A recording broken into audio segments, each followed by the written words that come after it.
Shalom para todos, este es Rab Joshua Ben Levi, Talmid Rab Joshua Ben Levi, y en esta corta disertación voy a tratar de esbozar una respuesta a un interrogante que me hace un suscriptor que me muestra o me manifiesta su, podríamos decir, incredulidad o su confusión con el hecho de que observa una cantidad a veces excesiva de milagros en la Torah y me pregunta si todos estos milagros deben ser tomados literalmente. Mi contestación es la siguiente y como siempre quiero aclarar que esta no es la postura oficial de ningún movimiento principal del judaísmo normativo, solamente es mi humilde opinión, la del judaísmo ético. Mire, tengo que comenzar diciéndole que el judaísmo que practico es liberal, como ya he mencionado, es un judaísmo ético. Y la línea particular que sigo es una antigua tradición que pone el énfasis en el aspecto ético de la fe judía, valga la redundancia. Esto en hebreo se llama musar, judaísmo musar o judaísmo ético.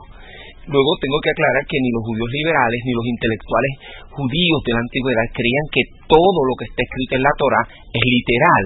Por ejemplo, el mismo historiador judío Flavio Josefo, escribiendo en el primer siglo, se refiere al relato de la caída de Adán como una profunda alegoría filosófica.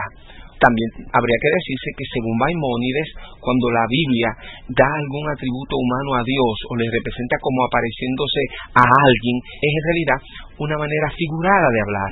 Quien aparece no es en realidad Dios, sino un mensajero. Es decir, alguien que habla en nombre de Dios.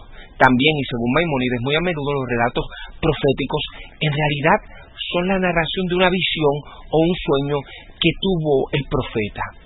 En adición, hace muchos siglos, los judíos entendieron que Dios hablaba el lenguaje que los hombres podían entender, pero no necesariamente significa que es el lenguaje propio de Dios.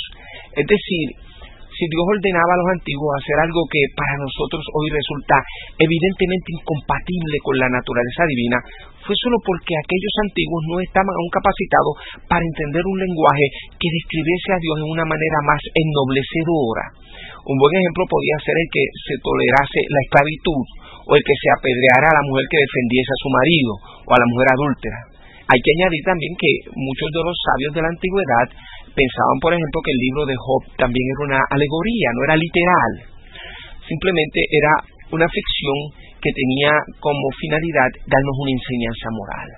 Finalmente, con respecto a algunos sites que este suscriptor me menciona, sites que son representativos del judaísmo fundamentalista, ultraortodoxo, tengo que respetuosamente decirle a este suscriptor que las cumbres son siempre solitarias. No debe esperar gran sabiduría de parte de ningún grupo que represente las grandes masas. En hebreo se le llama Am Haaretz, o el pueblo de la tierra. Desafortunadamente, en este tiempo y época, la inmensa mayoría de las religiones, incluyendo la judía, han sido tristemente secuestradas, si se pudiese usar el término, por sus respectivos elementos fundamentalistas. Aún así, el Eterno, sea su nombre bendito, sigue sentado en su trono y al final del día cumplirá su propósito en cada una de nuestras vidas. Espero que esta palabra haya sido de provecho. La paz sea con vosotros. Shalom Alejem.